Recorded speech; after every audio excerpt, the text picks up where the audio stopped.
Hi, I'm Tony from the Australian Window Association. Today, we're going to be installing an aluminium residential window into brick veneer construction.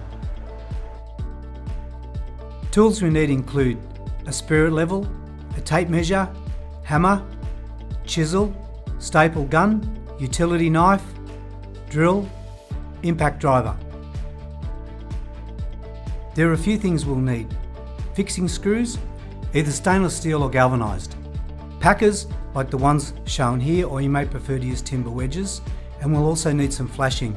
There are a number of different types. Flashing and weatherproofing of the opening is probably the most important part of the installation process, and is particularly important in high wind and exposed locations. The sill flashing is fitted to the bottom of the window and extends on either side at least 150mm.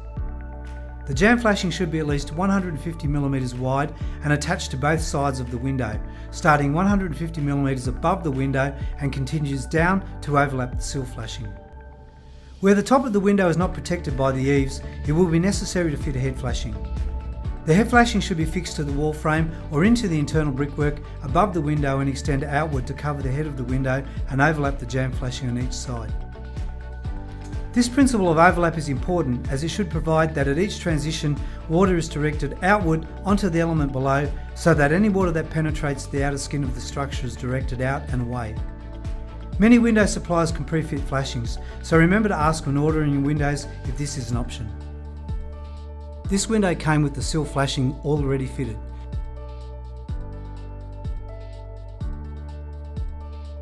The first thing we need to do is to check the window opening to make sure the window is the right size.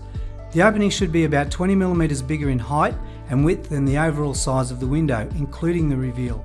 Using the level, check the opening is reasonably level and plumb. Next, we need to install the sarking.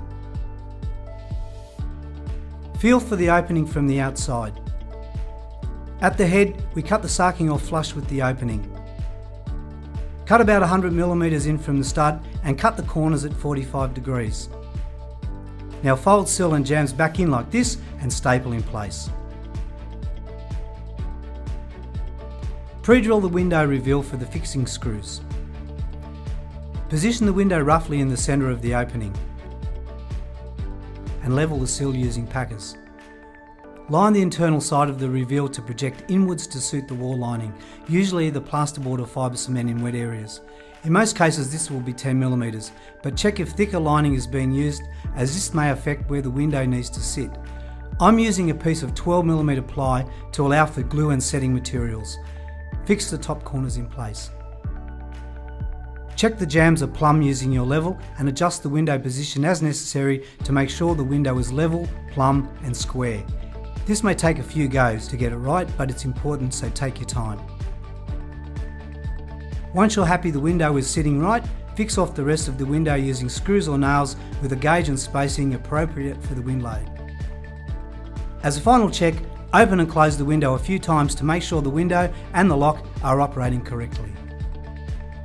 Fit the jamb flashing to either side of the window, starting 150mm above and overlapping onto the sill flashing. The jamb flashing should be at least 150mm wide and sealed to the window.